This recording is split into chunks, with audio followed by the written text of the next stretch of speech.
Right, Celtic supporters, we need to talk about the state of the team because what we witnessed the other night was nothing short of alarming. Watching the players against Motherwell, it was clear that there was a complete lack of belief in the manager, and that's something that cuts right to the heart of the club. From the very first whistle, you could see it in their body language, hesitation, lack of intensity, and a sense that nobody was truly willing to give everything for the cause. It is not just about the individual errors or mistakes that were made on the pitch. It's the complete absence of cohesion and urgency that is frightening. Even when we had moments to build, the players didn't respond, and that says everything about the current atmosphere around the squad. There is no unity, no collective drive, and the cracks are appearing in every corner of the pitch. You cannot rely solely on individual talent when the belief in the system and in the manager has evaporated.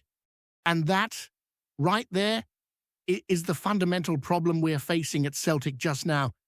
It is not just a one-off poor performance. This is a pattern that has been emerging ever since the season began. Early on, there were flashes of potential, moments where it seemed like the team might rally behind Wilfried Nancy, but those flashes have long since vanished. That win against Aberdeen late on gave a false sense of progress, and suddenly fans were daring to hope that perhaps the players were ready to buy in. But the reality is, against teams like Motherwell, the illusion was shattered completely. Watching them play, it was painfully obvious that the players were not engaged mentally, they were not reacting to pressure, and they were not executing the basic principles of the game. Defensively, there were gaping holes with players failing to track runners or close down space, and offensively, there was no fluidity, no movement, no creativity. It was as if the entire team had collectively decided that nothing could be achieved, and that is deeply worrying for anyone who has followed Celtic closely over the years. One of the most concerning aspects of this is the impact on the younger players and those who are new to the first team when they see senior players retreating, failing to commit, or giving up on challenges. It sets a precedent that is incredibly hard to overcome. The standards appear to have dropped significantly, and the gap between potential and performance has widened.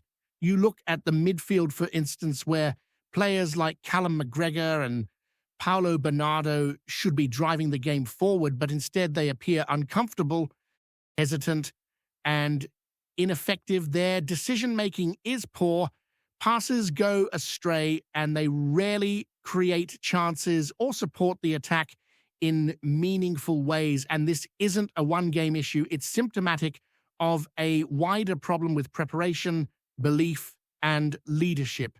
It is clear that the players have lost faith in the manager's methods, which makes it impossible to build anything meaningful on the pitch. The defensive frailties have been equally stark. You look at the back line, and it is difficult to know where to begin. Players are out of position, failing to communicate, and offering opposition attackers free rein to create and score. It is not just bad luck. It is a structural problem that comes from lack of confidence and organization. Even teams that traditionally struggle against Celtic now look confident, well-drilled, and capable of exploiting weaknesses. Motherwell, for example, played with intensity, purpose, and tactical intelligence that Celtic simply could not match. They were fitter, sharper, and mentally more prepared, and it highlighted the deficiencies across our squad. When a team with less talent can outthink and outwork us in such a comprehensive manner, it raises serious questions about coaching, preparation, and mentality. Offensively, the same issues are apparent. There is little to no cohesion between the midfield and forwards, and the build-up play lacks clarity. The final ball is often weak, and the attacking transitions are slow and predictable. Players are not running into spaces, they're not creating angles for each other, and there is an overall sense of uncertainty and indecision. When you watch the likes of Elliot W. for the opposition, you can see the contrast immediately. Crisp passes, intelligent movement, and composure on the ball. Comparing that to Celtic, where the majority of passes go sideways or backward, the difference in preparation and execution is staggering. This is a team that seems incapable of imposing its will, of taking control of a game, or even of responding to adversity. And the reality is, unless something changes drastically, these issues will continue to compound, particularly as the season progresses and fatigue sets in. What makes this particularly worrying is the timing. With the transfer window approaching, the potential departures and incomings could either stabilize the situation or make it worse. But given the lack of faith from the players in the manager, there is a real danger that new signings may struggle to integrate and existing players may continue to underperform. The January window is always crucial, but at the moment it feels like the foundation itself is unstable. You cannot simply throw money at the problem if the belief, structure, and leadership are absent. Recruitment has to be intelligent, and it has to complement a system that currently does not exist effectively. Bringing in new players without addressing these deeper issues will likely lead to further frustration, disappointment, and underachievement. The mental side of the game is another area of concern. Confidence is fragile, and the players appear unable to respond positively when faced with pressure. Challenges are avoided, mistakes are compounded, and moments that should inspire a reaction instead expose deeper weaknesses.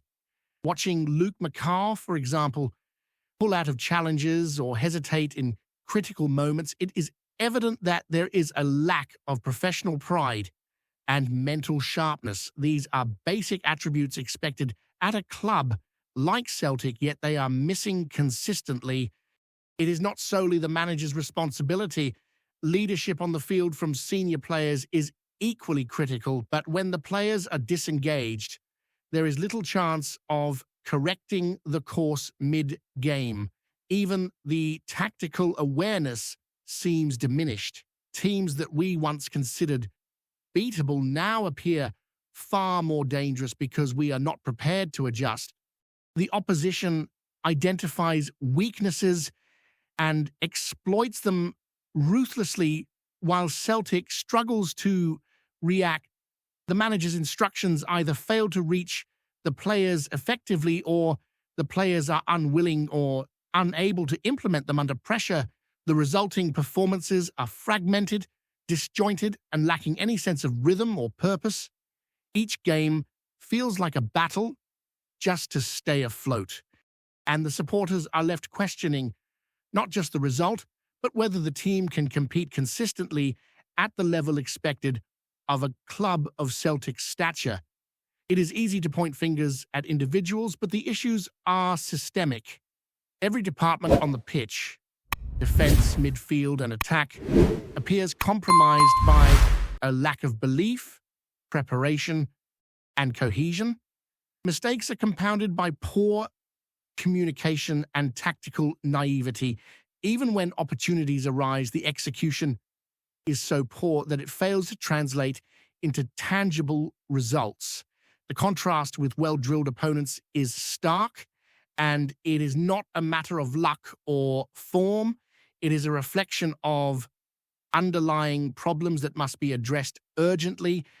And with each game, the pressure mounts, the scrutiny intensifies, and the patience of supporters is tested to the limit. Picking up from where we left off, the worrying trend with Celtic continues when you look at how the players respond to setbacks. It is not just losing games, it is the manner in which they approach each match that tells you everything you need to know about the current state of the squad. Against Motherwell, there was no fight, no urgency, and no sense that they were capable of mounting a comeback when things went wrong. The way the team capitulated early on was shocking, and it speaks to a lack of mental toughness that cannot be ignored. You watch other teams in the league, even those who are struggling, and there is a visible effort to compete for every ball, to press, to close down space, to create opportunities. At Celtic, too often, it feels like the players are going through the motions, waiting for something to happen rather than taking responsibility themselves. It is a dangerous precedent to set in any squad, but particularly at a club where standards have traditionally been high. The first half of the match was particularly worrying. From the opening whistle, Motherwell dominated possession, moved the ball with pace and precision, and forced Celtic into defensive errors that seemed almost inevitable.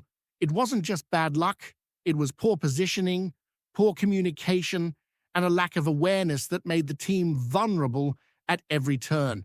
When the opposition pressed, Celtic's players often panicked, turning simple clearances into dangerous situations, and when they tried to build from the back, the passes were sloppy, misplaced, and easily intercepted.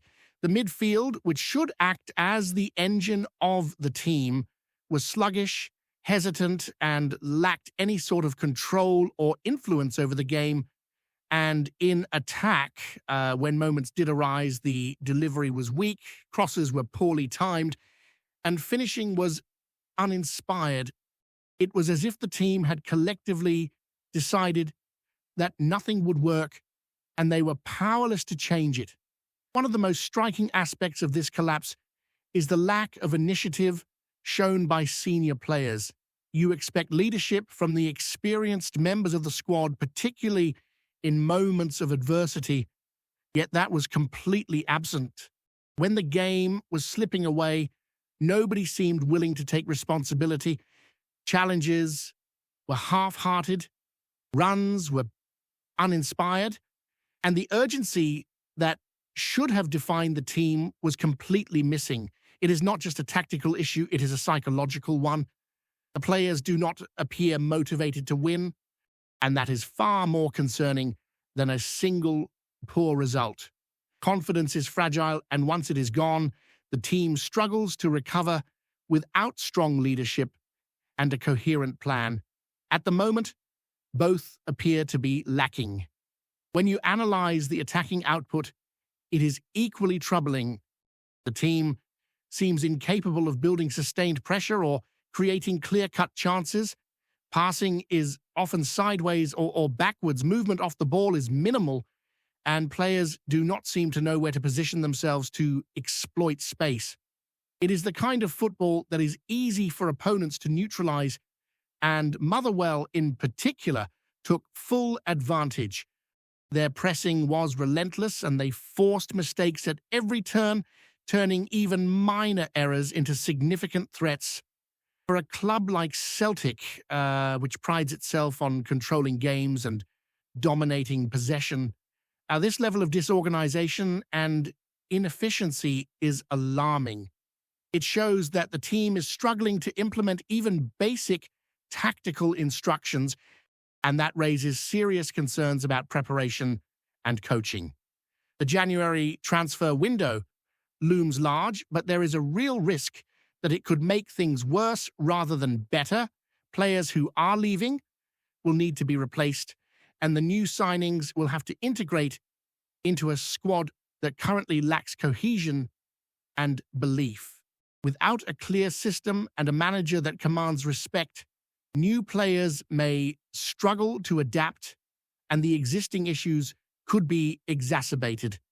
Recruitment is critical, but it must be approached intelligently, and it must be combined with a clear strategy on how to restore faith in the squad. Simply adding new names to a broken framework will not solve the problems. The players need direction, motivation, and a sense that they are part of a team with purpose. And that is something that has been missing for too long. Another glaring problem is the team's vulnerability to counterattacks and transitions. When possession is lost, the players are slow to react, often leaving gaps at the back that the opposition exploits ruthlessly. Defenders are caught out of position, midfielders fail to cover spaces, and attackers are isolated, creating a scenario where even modest opposition sides can create significant chances. Motherwell exposed this completely, playing with pace, intelligence, and cohesion that Celtic could not match. The contrast is stark and worrying, and it highlights the lack of readiness, both physically and mentally, to compete at the level expected. The team's organization, anticipation, and responsiveness are all areas that require urgent attention, but there is little evidence that progress is being made. Mentally, the players appear drained and demotivated, challenges are avoided, duels are lost, and when the game becomes difficult, there is a noticeable drop in intensity. This is not just an isolated incident. It has been a recurring issue throughout the season. The lack of fight and commitment is compounded by poor tactical awareness, leaving the team exposed at crucial moments. It is difficult to pinpoint a single cause, but the results speak for themselves. Morale is low, belief is fragile, and the disconnect between manager and squad is evident. In such circumstances, even the most talented players struggle to perform, and the collective performance suffers. Before we proceed, subscribe to our channel and enable notifications to receive all exclusive news about Celtic FC. Don't miss any details about your favorite team. It's extremely important for Celtic FC fans. Explosive whispers have been circling through the corridors of Scottish football, and the Celtic faithful might be in for a seismic shake-up this season. Rumours suggest that the boys have successfully wrapped up a deal for AARON Hickey, the versatile fullback whose reputation has been steadily rising across Europe.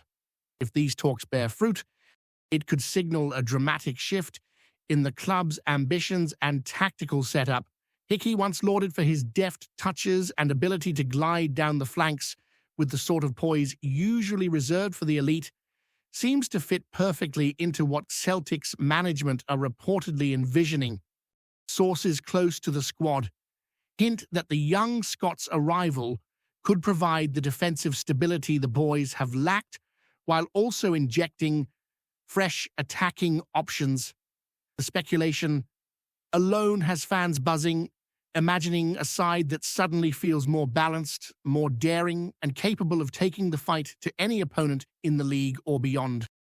Insiders whisper that the negotiations were delicate, with European suitors reportedly circling, but Celtic's apparent ability to secure Hickey might indicate that the club is ready to flex its financial muscle and ambition. There's talk that the coaching staff are already planning how to integrate him seamlessly into a squad that has been craving dynamism on the wings, and that his adaptability could allow tactical shifts that leave rivals scratching their heads.